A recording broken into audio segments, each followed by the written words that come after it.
Hi, everyone, and welcome to our next case, Marbury versus Madison. I'm going to go over the facts in a short video and then have you guys read a chunk of the opinion. Then I'm going to go over the sort of like front end, and then the last video I'm going to record will be the sort of most famous part of this case, the different justifications the Supreme Court used to establish judicial review. But how should you go about, organizing the way you watch this video and read the opinion itself? I want you to pay attention to who did what to whom that launched this case. I want you to be able to identify precisely what the issue was that the court had to deal with in this case.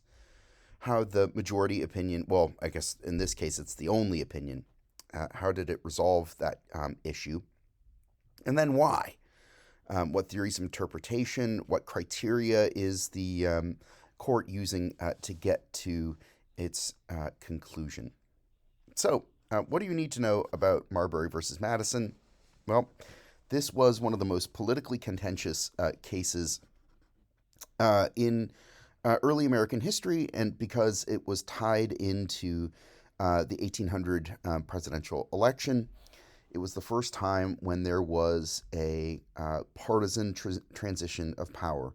Up until 1800, the Federalist Party had controlled the White House and both chambers of Congress, and that was changing. Jefferson and his Democratic Republican Party won, and they were set to take over. Now, remember, in the old days, Inauguration Day was in March. And so, the John Adams and a lot of Federalists in Congress knew, sort of by the middle of November, it took a while to count the votes and spread the word when there was no internet, but they knew, months ago that they were going to lose office.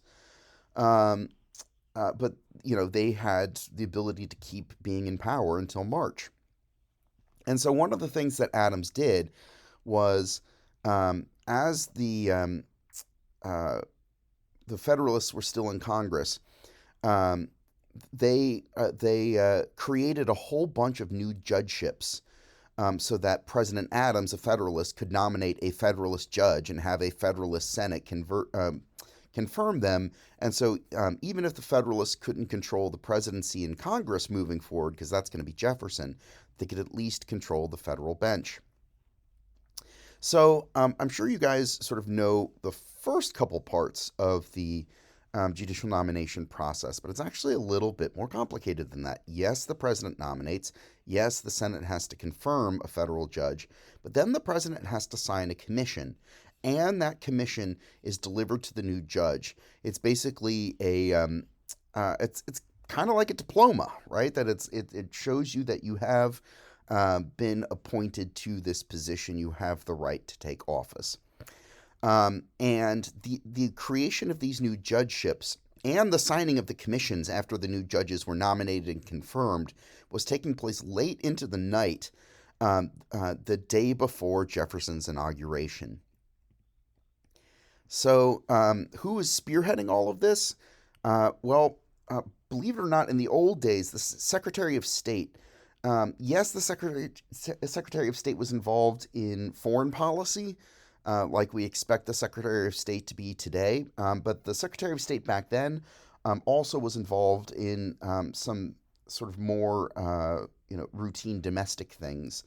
And at the time, John Adams's outgoing Secretary of State was John Marshall, who, if that name sounds familiar, it's like, yeah, he's the same guy who became the great Chief Justice, John Marshall. And his spot on the Supreme Court was one of the ones that was created. Well, I mean, the Chief Justiceship had always existed, but the outgoing Chief Justice had resigned, and John Marshall was set to take over as Chief Justice as soon as Adams' presidency ended. And so he was going to stay on until Inauguration Day as his Secretary of State, so that he could, help Adams with all the paperwork of all, these new judges being created, new judges being confirmed to the new positions, and signing the new commissions. Another one of the people to get a commission and an appointment that night was John's idiot brother, James. And here's what happened.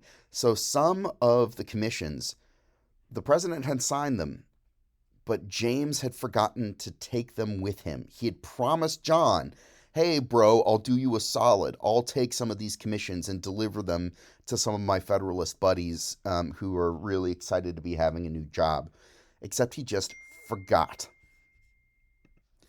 Um, and so uh, they got left on the table in the State Department office. Jefferson found them, and he ordered his new Secretary of State, James Madison, not to deliver them. And then the lawsuit was brought by William Marbury, who was a Federalist Party leader.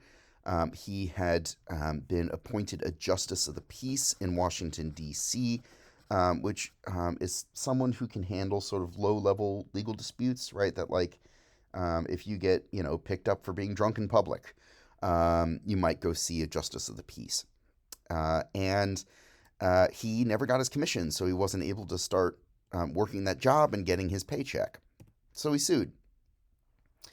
Now, Marbury was told that what he needed was a writ of mandamus.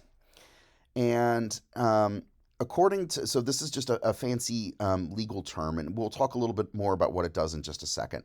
But according to a law that Congress passed when it first got together as a Congress, if you want to get a writ of mandamus, you've got to go to the Supreme Court. And you've got to go to the Supreme Court as the first court you go to.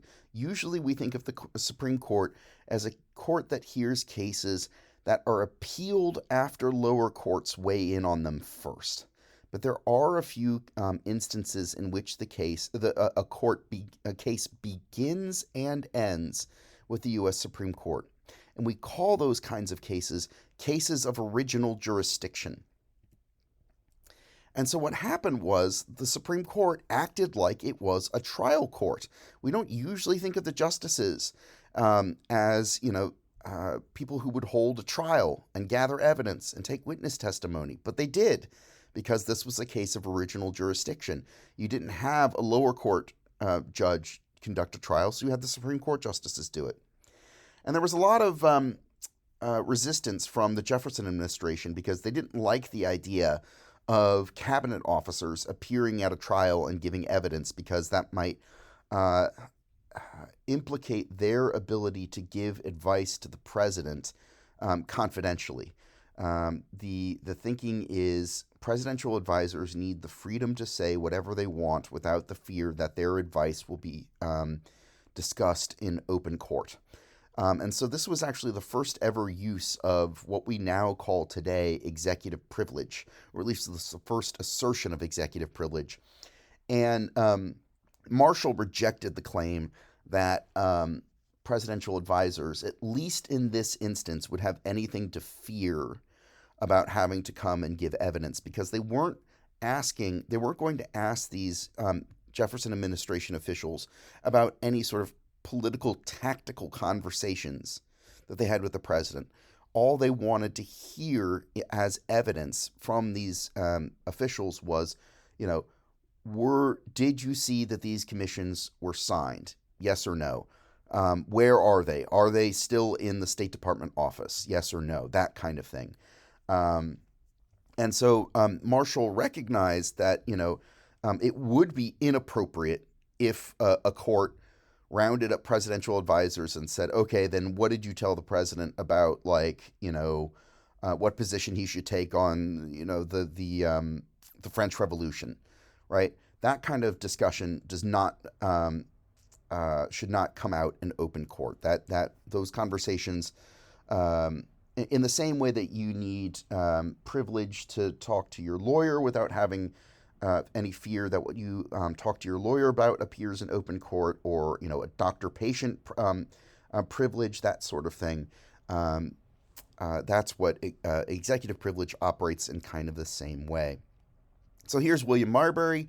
He lived in Georgetown, in what's now considered one of the wealthiest parts of the city, And the interesting thing is his former house is now the Ukrainian embassy. And here's the great Chief Justice John Marshall, and here's the idiot James Marshall, who left all of those signed commissions sitting on the table. So at the time, there were only 5 justices on the Supreme Court. They all voted together in one opinion written by Chief Justice Marshall. You would think that there would be conflict of interest because the only reason Marbury was bringing suit was because, his brother was responsible. But he didn't recuse himself. He wrote the opinion. And the issues that he answers in this case are sort of threefold. And you'll notice that he actually will list 3 questions in the text of the opinion and then go and try to answer them. The first is, has the applicant a right to the commission that he demands? In other words, does William Marbury deserve the commission to be a justice of the peace? And the answer is yes. We'll get into why in just a minute. And so if William Marbury does have a right to his commission and his right to accessing that commission, do the laws of his country afford him a remedy? In other words, is there a way to right the wrong that has been done to William Marbury, considering that he deserves to get his commission to start his new job as Justice of the Peace? Yes. And here is the tricky part of the case. If the laws of the United States offer William Marbury a way to right the wrong, is that remedy a writ of mandamus coming from the Supreme Court? And the answer to this question is no. So we'll get into each of the 3 issues in the next video. In the meantime, get started reading on the case, and I'll see you on the flip side.